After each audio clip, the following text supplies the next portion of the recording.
ಮನುಷ್ಯನ ವೈರಿ ಯಾರು? ನಾವೆಲ್ಲ ಹೇಳ್ತೀವಿ ನಿಮ್ಮ ವೈರಿ ಯಾರಂದ್ರ ನಮ್ಮ ಮನಿ ಮಗ್ಗಲ್ದವ್ರು ಅದರಲ್ರಿ, ಅವರ ನಮ್ಮ ವೈರಿಗಳು. ಯಾಕಂದ್ರ ನಾವಿಲ್ಲಾರ್ದಾಗ ನಮ್ಮ ಮನಿ ಮುಂದೆ ಲಿಂಬೆ ಹಣ್ಣು ಇಟ್ಟು ಹೋಗ್ತಾರ ಅವರು, ಇಲ್ಲ ನಮ್ಮ ಮನಿ ಮ್ಯಾಳಗಿ ಮೇಲೆ ಏನಾರ ಒಗದು ಹೋಗಿರ್ತಾರ, ಇಲ್ಲ ಅವೇನ ಕುಂಕುಮಾರಿಸಿನ ಉದುರ್ಸಿ ಹೋಗ್ತಾರ ಅಂತ ಹೇಳಕತ್ತೀವಿ. ಏನೇನ್ ನೀವು ಉದುರಿಸಿದವ್ರ ಬಗ್ಗೆ ತಲೆ ಕೆಡಿಸ್ಬೇಡ್ರಿ, ಅವರ ಉದುರು ಹೋಗ್ತಾರ ಅಷ್ಟ, ಅದ್ರ ಬಗ್ಗೆ ತಲೆನೇ ಕೆಡಿಸ್ಕೋಬಾರ್ದು. ಅದನ್ನು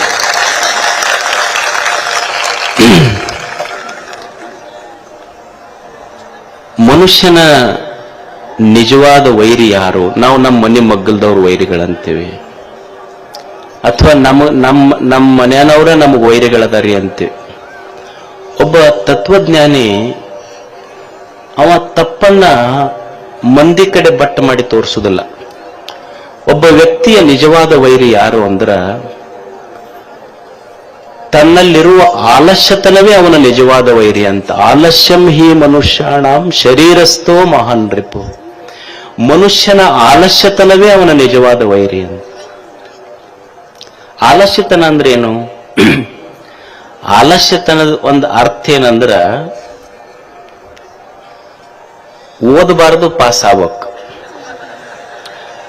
ಅಡಿಗೆ ಮಾಡಬಾರ್ದು ಹೊಟ್ಟೆ ತುಂಬಬೇಕು, ದುಡಿಬಾರದು ಶ್ರೀಮಂತರಾಗಬೇಕು.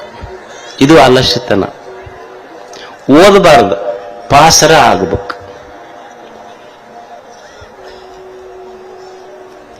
ರಿಸಲ್ಟ್ ಬಂತು, ಮಗಂದು ಫೇಲ್ ಆಗೈತಂತ ಬಂತು. ಅವ್ರವ್ವ ಸರ್ ಹತ್ರ ಹೋದ್ಲಿ, ಏನ್ರಿ ನನ್ನ ಮಗ ಯಾವಾಗ್ಲೂ ನೋಡಿದ್ರೆ ಬುಕ್ನ್ಯಾಗ ಇರ್ತಾನ, ಇಲ್ಲವ ಮತ್ ಫೇಲ್ ಅಂತೂ ಆಗ್ಯಾನ ನೋಡಂತ. ಅಕ್ಕಿ ಬಂದು ನೋಡ್ಲು, ಅವ ಮಗ ಬುಕ್ನ್ಯಾಗ ಇರ್ಲಿಲ್ಲ, ಫೇಸ್ಬುಕ್ನ್ಯಾಗ ಇದ್ದವ. ನಮ್ಮ ಹುಡುಗರು ಯಾವಾಗ ಅವ್ರ ವ್ಯಕ್ತಿತ್ವ ಬೆಳಿತೈತಿ ಅಂದ್ರ ಪ್ರತಿನಿತ್ಯ ತಲೆಯಾಗ ಫೇಸ್ಬುಕ್ ನೋಡ್ಬೇಕಂತ ಇರಬಾರದು. ಮುಂದೊಂದು ದಿವಸ ವಿದ್ಯಾರ್ಥಿಗಳು ಓದುವ ಬುಕ್ಕಿನೊಳಗೂ ನಂದೊಂದು ಫೇಸ್ ಬರ್ಬೇಕಂತ ಅವ್ರ ತಲೆಯಾಗಿರ್ಬೇಕು. ಓದಿದ್ರೆ ಒಂದು ಫಲ ಸಿಗ್ತದೆ. ಅಡಿಗೆ ಮಾಡಬಾರ್ದು, ಹೊಟ್ಟೆಗೆ ತುಂಬಕ್. ಈಗ ತಾಯಂದ್ರಿಗೆ ಕೇಳವ್ರು ಏನ್ ಹೇಳ್ತಾರ, ಅಮಾಸಿ ಹುಣ್ಣಿಮೆ ಬಂತಂದ್ರೆ ಒಟ್ಟು ನಮಗೆ ಅಡಿಗೆ ಮನ್ಯಾಗ ಹೋಗಂಗಾಗಲ್ಲ, ಮತ್ ಹೋಗ್ಬೇಕು ಯಾರಲ್ಲ. ಅದು ಹೆಡಕ್ ಹಿಡಕ್ ದಬ್ಬದಂಗ ಹೊರಗೆ ದಬ್ಬದಂಗ ಆಕೈತಂತಾರ. ಊಟ ಹೋಗ್ತೈತಿ, ಊಟನ ಹೋಗ್ತೈತಿ, ಅಡಿಗೆ ಮಾಡವ್ರು ಯಾರು ಹಂಗಿದ್ರ? ದುಡಿಬೇಕಲ್ಲ. ನಮ್ದೇನು ಅಂದ್ರ ದುಡಿಬಾರ್ದು, ಶ್ರೀಮಂತರಾಗ್ಬೇಕು. ದುಡಿಲಾರ್ದೆ ಶ್ರೀಮಂತರ ಹೆಂಗಾಗೋದು? ಈ ಕೊಪ್ಪಳ ಜಾತ್ರೆ ಅಂತ ಒಂದ್ ಜಾತ್ರೆ ಇತ್ತಂದ, ಒಬ್ಬ ಬಂದ, ಅವ ಶ್ರೀಮಂತ ಆಗ್ಬೇಕನ್ನವ. ಇಷ್ಟು ದಿವಸ ದುಡ್ದಿಲ್ಲ. ಅವ ಏನ್ ಮಾಡ್ದ, ಒಂದು ಫಸ್ಟ್ ಮಿಠಾಯಿ ಅಂಗಡಿಗೆ ಹೋದ್ನಂತ. ನಮ್ದೊಂದು 25 ಕ್ವಿಂಟಲ್ ಬೋಂದೆ ಆರ್ಡರ್ ಕೊಡೋದೈತಿ, ನಿಮ್ದೊಂದು 4 ಶಾಂಪಲ್ ಕೊಡ್ರಿ ಅಂದ. 4 ಶಾಂಪಲ್ ಇಸ್ಕೊಂಡು ಮತ್ತೆ ಬೇರೆ ಅಂಗಡಿಗೆ ಹೋದ. ನಮ್ದೊಂದು 25 ಕ್ವಿಂಟಲ್ ಬೋಂದೆ ಆರ್ಡರ್ ಕೊಡೋದೈತಿ, ಒಂದ್ 4 ಶಾಂಪಲ್ ಕೊಡ್ರಿ. ಮತ್ 3ನೇ ಅಂಗಡಿಗೆ ಹೋದ. ನಮ್ದೊಂದು 25 ಕ್ವಿಂಟಲ್ ಬೋಂದೆ ಆರ್ಡರ್ ಕೊಡೋದೈತಿ, ಒಂದು 4 ಶಾಂಪಲ್ ಕೊಡ್ರಿ. ಹಂಗ ಒಂದ್ 50 ಮಿಠಾಯಿ ಅಂಗಡಿಗೆ ಹೋದ. ಇವಂದ ಒಂದ್ 2 ಕ್ವಿಂಟಲ್ ಹತ್ತು ಮುಂದೊಂದು ಅಂಗಡಿ ಇಟ್ಟು ಬಿಸ್ನೆಸ್ ಮಾಡದವ್. ದುಡಿಬಾರದು, ಮಸ್ತ್ ಶ್ರೀಮಂತರಾಗಬೇಕು. ಇದ್ದಾಗ ಮನುಷ್ಯ ದುಡಿದೆ ಇದ್ರ ಹೆತ್ತವರಿಗಲ್ಲ, ಇದ್ದಾಗ ದುಡಿದೆ ಇದ್ರ ಮನುಷ್ಯ ಹೆತ್ತವರಿಗೆ ಅಷ್ಟೇ ಅಲ್ಲ, ಸತ್ತಾಗ ಹೊತ್ತವರಿಗೆ ಭಾರ ಆಗ್ತಾನ. ದುಡಿದು ಉಣ್ಬೇಕನ್ನೋದು ಕಲಿಬೇಕು ಮನುಷ್ಯ. ನಮ್ಮ ನಾಯಕರು ಯಾರು ಅಂದ್ರ ಎಂತಿಂತ ಅಂಗಿ ಹಾಕೊಂಡು ಎಲ್ಲೋ ಕುಂತಿರ್ತಾರಲ್ಲ, ಅವ್ರಿಂದ ಹೋಗ್ಬಾರ್ದು. ಕಾಯಕವೇ ನಮ್ಮ ನಾಯಕ, ಅವ ನಿಜವಾದ ನಾಯಕ. ಅಲ್ಲೊಬ್ರು ಅಮ್ಮವ್ರು ಕುಂತಾರಲ್ಲ, ಅವ್ರ ಹೆಸರು ರೆಮಾಬಾಯಿ ಅಂತ ಹೇಳಿ. ಅವ್ರು ನಿಮ್ ಕರ್ನಾಟಕದವರಲ್ಲ, ಇವರು ಬೇರೆ ಕಡೆಯಿಂದ ಕರ್ಕೊಂಡ್ ಬಂದೇನೋ. ಅವ್ರು ಕೇರಳದ ಕೊಲ್ಲಂನವರು, ಕೇರಳದ ಕೊಲ್ಲಂದಿಂದ ಬಂದಾರ ಅವರು. ಈಗ ನಮ್ಮಲ್ಲಿ 20-30 ಎಕರೆ ಹೊಲ ಇರ್ತೈತಿ, ಮಠಕ್ಕೆ ಬರ್ತಾರ. ಯಪ್ಪ ಒಟ್ಟ ಕಣ್ಣಿಗೆ ಕಾಣ್ತೈತಿ, ಕೈಗೆ ಹತ್ತದಿಲ್ಲ ನೋಡ. ಮತ್ತೆ ಇವ್ ಹೋಗಿ ಬೇರೆ ಕಡೆ ನಂಬರ್ ಹಚ್ಚಿ ಬಂದ್ರೆ ಇವನ್ ಕೈಯಾಗ ಹೆಂಗ್ ಬರ್ತೈತಿ, ಅವ್ರ ಕೈಯಾಗ ಹೋಗ್ತೈತಿ. ಅದು ಕಣ್ಣಿಗೆ ಕಾಣ್ತೈತಿಯಪ್ಪ, ಒಟ್ಟು ಕೈಗೆ ಹತ್ತದಿಲ್ಲ. ಅದು ಎಷ್ಟು ಎಕರೆ, 20-25 ಎಕರೆ ಹೊಲ ಇಟ್ಟುಕೊಂಡು ನಾವೇನಂತೀವಿ, ಕಣ್ಣಿಗೆ ಕಾಣ್ತೈತಿ ಕೈಗೆ ಬರೋದಿಲ್ಲ. ಅವರು ರಮಾಬಾಯಿ ಅವರು ಅವ್ರ ಹೈಸ್ಕೂಲ್ ಹೆಡ್ ಮಿಸ್ಟ್ರೆಸ್ ರಿಟೈರ್ಡ್ ಆದ್ರು. ಅವ್ರ ತಾಯಿ ತೀರ್ಕೊಂಡ್ರು. ರಿಟೈರ್ಡ್ ಆಗಿದ್ದು ನಿವೃತ್ತಿ ನಂತರ ಏನ್ ಮಾಡ್ಬೇಕು ಅನ್ನೋದು ಒಂದು ಸಮಸ್ಯೆ, ತಾಯಿ ತೀರ್ಕೊಂಡಿದ್ದೊಂದು ಮಾನಸಿಕ ಆಘಾತ.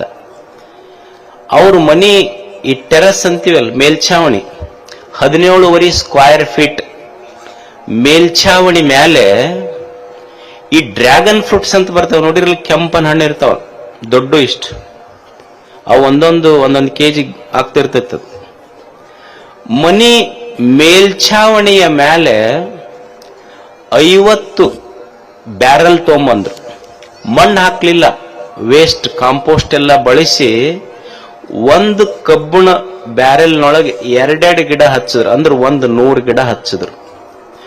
ಒಂದು 17 ಸ್ಕ್ವೇರ್ ಫೀಟ್ ಅಂದ್ರೆ ನಿಮ್ 30-40 ಸೈಟ್ ಅನ್ಕೊಂಡ್ಬಿಡ್ರಿ, ಹೆಚ್ಚು ಕಡಿಮೆ ಏನ್ ಒಂದು 100-200 ಫೀಟ್ ಹೆಚ್ಚು ಕಡಿಮೆ. ಒಂದು 1700 ಸ್ಕ್ವೇರ್ ಫೀಟ್ ಮೇಲ್ಛಾವಣಿ ಟೆರೆಸ್ ಮೇಲೆ 100 ಡ್ರ್ಯಾಗನ್ ಹಣ್ಣಿನ ಗಿಡ ಬೆಳೆಸಿ ತಿಂಗಳಿಗೆ ಒಂದು ಗಿಡದಿಂದ 1,000 ರೂಪಾಯಿ ಲಾಭ ತೆಗೆದು ಪ್ರತಿ ತಿಂಗಳಿಗೆ ಟೆರೆಸ್ ಮೇಲೆ 1 ಲಕ್ಷ ರೂಪಾಯಿ ತೆಗಿತಾರ ಅವರು ಡ್ರ್ಯಾಗನ್ ಫ್ರೂಟದಿಂದ. ಮತ್ತೀಗ ಹೊಲಗಿಲ್ಲ ಸ್ವಲ್ಪ ಮಾಡ್ಕೊಂಡಾರ. ಮತ್ ಬೇರೆ ನಾ ಎದಕ್ ಹೇಳಕತ್ತೀನಂದ್ರ, ನಮಗ 20-30 ಎಕರೆ ಇದ್ದು ಹೊಲ ಬೆಳೆಯುವುದನ್ನೋರು ನಾವು ಒಂದು ಕಡೆ, ಮಣ್ಣ ಇಲ್ಲ ಬರೇ ಗಿಡದ ತೊಗಟಿ ಆದು ಹಾಕಿ ಬ್ಯಾರೆಲ್ನೊಳಗೆ ಹೊಲ ಇಲ್ಲದೆ ಮನಿ ಮೇಲ್ಛಾವಣಿ ಬಳಸಿ 1 ಲಕ್ಷ ರೂಪಾಯಿ ತೆಗಿಯುವ ಜನನು ನಮ್ಮ ಕಣ್ಣೆದ್ರಿಗೆ ಅದರಲ್ಲ. ಅಂಥವ್ರು ನೋಡೋದ ಒಂದು ಹಬ್ಬ ಅಷ್ಟೇ. ಅಂಥವ್ರು ನೋಡ್ಬೇಕು ಈ ಕಣ್ಣ, ಅಂಥವ್ರ ಬಗ್ಗೆ ಕೇಳ್ಬೇಕು 2 ಮಾತು. ಅದಕ್ಕೆ ಅವರು ನಮಗೊಂದು ಸ್ಫೂರ್ತಿ. ಅದಕ್ಕೆ ಅಲ್ಲಿಂದ ಬಂದಿದ್ದಾರೆ ಅವರು. ಅವರ ಆ ಸಾಧನೆ, ಅವರ ಕ್ರಿಯಾಶೀಲತೆ ಏನಿದೆ ನಮ್ಮ ನಾಡಿನ ರೈತರಿಗೆ, ಯುವಕರಿಗೆ ಸ್ಫೂರ್ತಿ ಆಗಲಿ ಅಂತ ಹಾರೈಸಿ, ಪರಮ ಪೂಜ್ಯ ಬೂದುಗುಂಪಿಯ ಶ್ರೀಗಳು ಅವರಿಗೆ ಆಶೀರ್ವಾದಿಸಬೇಕು ಅಂತ ತಿಳ್ಕೊಂಡು ಅವರಲ್ಲಿ ಕೇಳ್ತೇವೆ.